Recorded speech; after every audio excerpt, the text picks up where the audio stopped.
Isang mapagpalang araw muli sa ating mga ka-voltage. At meron na naman po akong panibagong customer at ang ipare-repair nila sa akin ay isang automatic washing machine.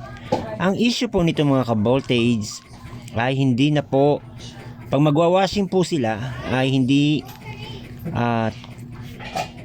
tumutuloy ang tubig or wala pong tubig na lumalabas sa gate valve niya doon sa lagayan ng tubig.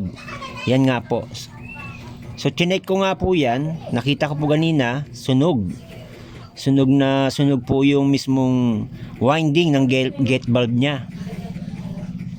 Kaya yun nga po, kinausap ko si customer, nasabi ko papalitan po natin yung water gate valve niya ng washing nila.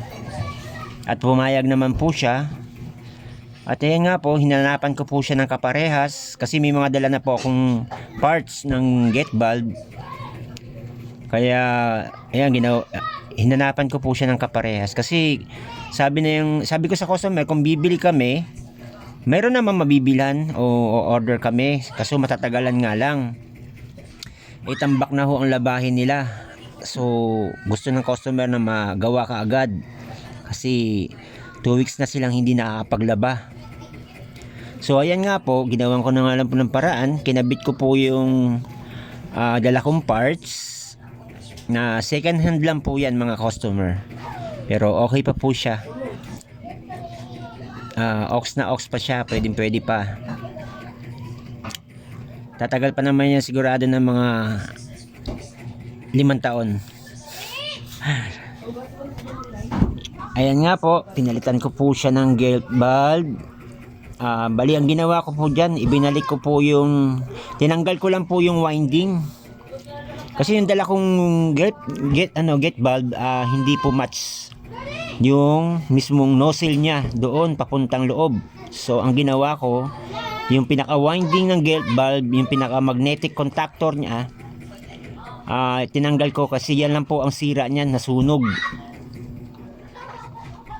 Yan nga po, dahil sunog na sunog siya.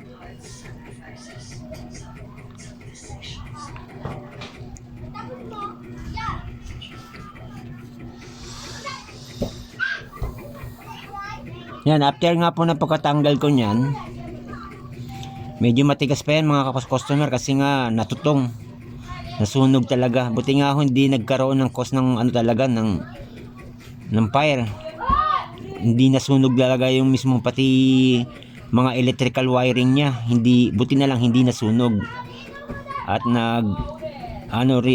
kagad yung fuse, pumutok kagad yung fuse, nagprotect. Kung hindi siguro pumutok yung fuse niya, sunog pati yung mga niyan, yung mga wiring.